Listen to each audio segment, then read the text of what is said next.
था कि वादी कश्मीर में सियासत का एक नया बाब दर्ज होगा।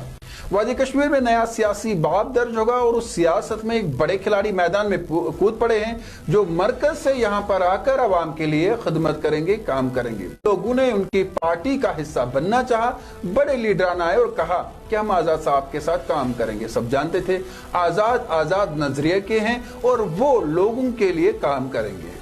वक्त गुजरता गया, हमने भी आजाद साहब से बात की और पार्लियामानी इंतखाबात में एक इंटरव्यू भी किया।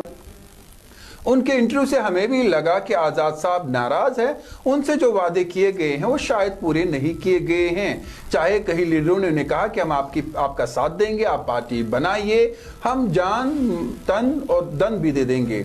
न तो जान दी, न तन दिया, न दन दिया, और आजाद साहब शायद अकेले ही रह गए।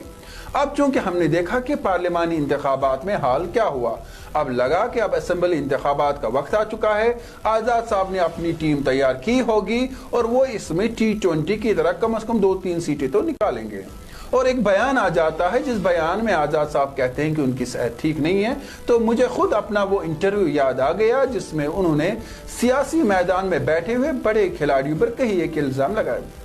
जो लोग वो इंटरव्यू फिर से देखना चाहते हैं, आप हमारे सोशल मीडिया हैंडल्स पे जा सकते हैं। अब नाज़िक्राम यहाँ पर सवाल ये बनता है कि इंतखाबात के हवाले से असेंबली इंतखाबात में लगा कुछ सीटें तो आजाद साहब जरूर निकालेंगे। क्या आजाद साहब के साथ वफा करने के बजाय बेवफाई की गई? क्योंकि आजाद साहब खुद कहते हैं कि उनके साथ जो लीडरान जो मुकद्दस किताब है उस पर कसम खा के कहते हैं कि उनका साथ देंगे, वो भी भाग गए। तो क्या आजाद साहब अकेले रह गए? अब आजाद साहब के जो उम्मीदवार थे जो इंतखाबात में हिस्सा लेना चाहते थे वो भी अपने फॉर्म वापस ले रहे हैं और कह रहे हैं हमें लड़ना नहीं है। क्योंकि आजाद साहब ने कहा जिसे लड़ना है वो खुद लड़े, जिसने नहीं लड़ना वो घर जाकर बैठे। इसी हवाले से डोडा में भी जिन लोगों ने जो दो उनके पार्टी के स्ट्रॉन्ग कैंडिडेट माने जाते हैं वो भी पार्टी से न सिर्फ बाहर गए बल्कि उन्होंने अपना फॉर्म भी वापस लिया। उनका कहना है कि यहाँ पर दोगली सियासत की जा रही है। जरा मैं नाज़रीन अब वो खबर भी आपको बता दूं, डोडा में 2 उम्मीदवारों ने कागजात नामजदगी वापस लिए, दीगर जमातों पर भी इल्जाम तराशियां की।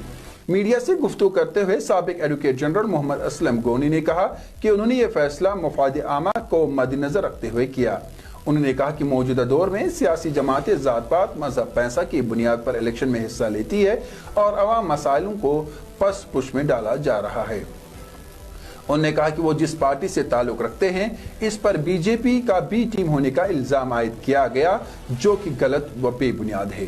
गोनी ने कहा कि वो शरीर से ही सेक्युलर ताकतों के साथ रहे हैं और इसी नजरिए के साथ जुड़े हैं।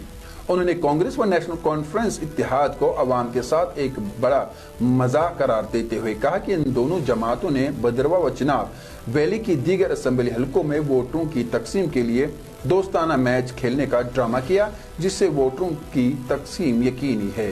उन्होंने कहा कि इस इलेक्शन को चंद ठेकेदारों व रिश्वतखोर अफसरान ने तमाशा बनाया है जो कि हमारी सोच के बाहर है।